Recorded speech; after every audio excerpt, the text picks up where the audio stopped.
Hello दोस्तों, 90 plus virtual lab में आपका स्वागत है।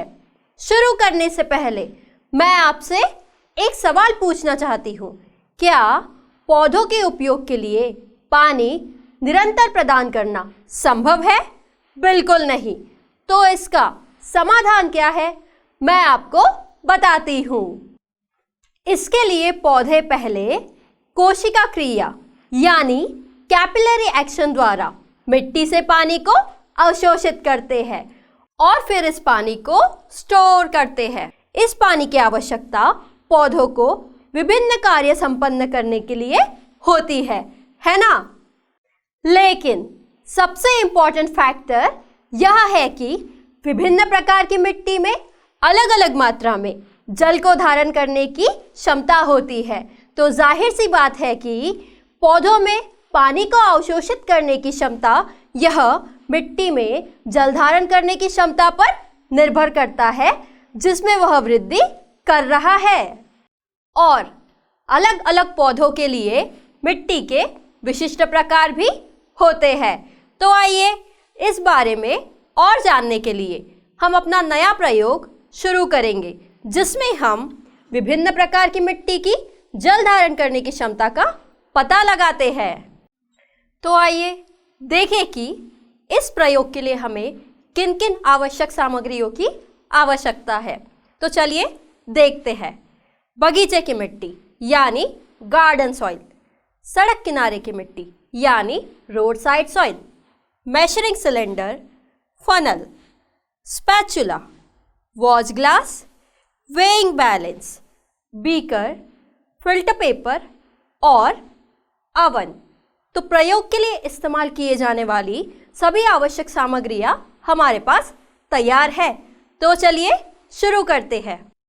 इस प्रयोग के लिए हमने दो अलग अलग प्रकार की मिट्टी का चयन किया है, जो है गार्डन सॉइल और रोड साइड सॉइल। अब हमें इसके लिए सबसे पहले नमूने यानी सैंपल को सुखाना होगा, जिसके लिए हमारे पास अवन तैयार है। अब गार्डन सॉइल और रोड साइड सॉइल को अवन में रखें और इसे कुछ देर के लिए सूखने दें। इससे गार्डन सॉइल और रोड साइड सॉइल दोनों ही सूख जाएगी। अब हमें प्रत्येक सॉइल सैंपल में से 20 ग्राम वजन करना होगा। इसके लिए हमारे पास वेइंग बैलेंस है। सबसे पहले वॉच ग्लास को वेइंग बैलेंस पर रखेंगे और उसे टेयर करेंगे।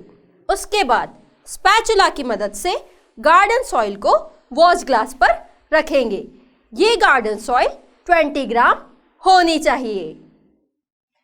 इसी तरह रोड साइड सॉइल को मापने के लिए दूसरे वॉच ग्लास का प्रयोग करेंगे और उसे टेयर करेंगे। स्पैचुला की मदद से रोड साइड सॉइल को वॉच ग्लास पर रखेंगे। रोड साइड सॉइल का वजन भी 20 ग्राम होना चाहिए। तो अब हमारे पास गार्डन सॉइल और रोड साइड सॉइल दोनों का ही 20 ग्राम है और ये मिट्टी पहले से ही सूख चुकी है। तो अब हम एक मेजरिंग सिलेंडर लेंगे और इस पे हम एक फनल रख देंगे। अब हम फिल्टर पेपर को फनल के आकार में परिवर्तित कर इस फनल पर रख देंगे। इसी तरह हम एक और मेजरिंग सिलेंडर लेंगे और इसके ऊपर हम फिल्टर पेपर को रख देंगे, जो फनल के रूप में पहले से ही परिवर्तित हो। अब हम पहले वाले मेजरिंग सिलेंडर में गार्डन सॉइल सैंपल डालेंगे। इसी तरह हम दूसरे वाले मेजरिंग सिलेंडर में रोड साइड सॉइल सैंपल डालेंगे। अब हम इसमें आसुत जल यानी डिस्टिल वाटर डालेंगे। इसके लिए हमने पहले ही 2 बीकर में 20 ml डिस्टिल वाटर डाल रखा है। तो अब हम 20 ml डिस्टिल वाटर वाले पहले बीकर को फनल की मदद से पहले मेजरिंग सिलेंडर में डालेंगे। इसी तरह हम 20 ml डिस्टिल वाटर वाले दूसरे बीकर को फनल की मदद से दूसरे मेजरिंग सिलेंडर में डालेंगे। तो मिट्टी के सैंपल से फिल्टर हुए गए पानी की मात्रा को मिट्टी की जल धारण करने की क्षमता माना जाता है। दोनों ही मेजरिंग सिलेंडर में पानी को फिल्टर किया जाता है। अब आइए इस प्रयोग के प्रमुख अवलोकन को देखें। यह टेबल मिट्टी की जल धारण करने की क्षमता को दर्शाता है। तो आइए रोड साइड सॉइल और गार्डन सॉइल दोनों की वैल्यूज को देखें। तो आइए पहले गार्डन सॉइल की वैल्यूज को देखें। पहली वैल्यू मिट्टी के वजन की है और इसे x के रूप में दर्शाया गया है और हमने 20 ग्राम मिट्टी ली है। दूसरी वैल्यू पानी की मात्रा की है और इसे y के रूप में दर्शाया गया है और हमने यहाँ 20 ml डिस्टिल वाटर लिया है। तीसरी वैल्यू मेजरिंग सिलेंडर में मौजूद पानी के आयतन की है और इसे z के रूप में दर्शाया गया है। यहाँ गार्डन सॉइल सैंपल से हमें 12 ml पानी मिला है। अगली वैल्यू है मिट्टी द्वारा रिटेन किए गए पानी की मात्रा। इसे खोजने के लिए हमारे पास एक समीकरण है जो है y-z। इससे हमें 8 ml मिला है।